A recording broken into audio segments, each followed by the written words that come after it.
Champ Zone. चुड़ैल और गांव के बच्चे। बहुत समय पहले की बात है। उत्तर भारत के एक छोटे से गांव धनपुर के किनारे एक घना जंगल था। लोग कहते थे कि उस जंगल में एक भयानक चुड़ैल रहती है, जिसकी डरावनी हंसी रात में दूर दूर तक सुनाई देती थी। किसी की हिम्मत नहीं थी उस जंगल में कदम रखने की, खासकर सूर्यास्त के बाद।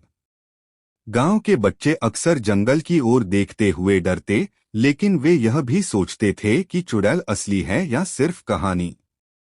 एक दिन 5 बच्चों का समूह राजू, गुड्डी, बबलू, सीमा और छोटू जिज्ञासावश जंगल की ओर निकल पड़ा। उन्होंने ठान लिया कि वे जानकर रहेंगे कि चुड़ैल सच में है या नहीं। वे दोपहर को निकले और धीरे धीरे जंगल में गहराई तक चले गए।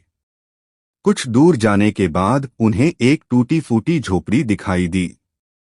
झोपड़ी के अंदर से किसी के रोने की आवाज आ रही थी। डर के मारे सभी बच्चे पीछे हटने लगे, लेकिन गुड्डी ने कहा, अगर कोई दुखी है तो हमें मदद करनी चाहिए। हिम्मत जुटाकर वे अंदर गए। वहां एक बूढ़ी औरत बैठी थी, जिसके बाल बिखरे हुए थे और आंखें लाल थीं। बच्चों को देखकर वह चौंकी, पर फिर मुस्कुराई।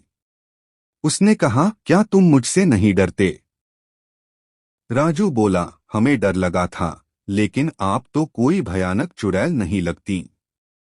आप रो क्यों रही थीं? बूढ़ी औरत ने आह भरी और बोली, लोगों ने मुझे चुड़ैल समझ लिया क्योंकि मैं अकेली रहती हूँ और अलग दिखती हूँ। पर असल में मैं एक वैद्य, जड़ी बूटियों की जानकार थी। एक बार मैंने गांव के जमींदार की बेटी की जान बचाई, लेकिन जमींदार ने यह बात झूठ समझी और मुझे तांत्रिक कहकर गांव से भगा दिया। बच्चों की आंखों में आंसू थे। उन्हें महसूस हुआ कि सच्चाई अक्सर डर और अफवाहों के पीछे छिप जाती है। बबलू बोला, हम आपके लिए गांव से खाना लाएंगे। आप फिर से गांव में रहिए, हम सबको सच्चाई बताएंगे। अगले दिन बच्चे गांव में सबको लेकर जंगल आए। जब लोगों ने उस औरत की बात सुनी और बच्चों की गवाही मानी, तो उन्हें अपनी गलती का एहसास हुआ।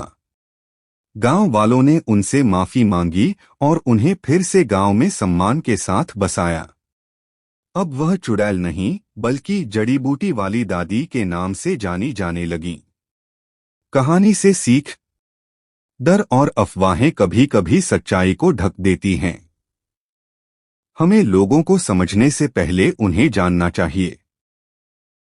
सच्चाई और करुणा से बड़ा कोई जादू नहीं होता।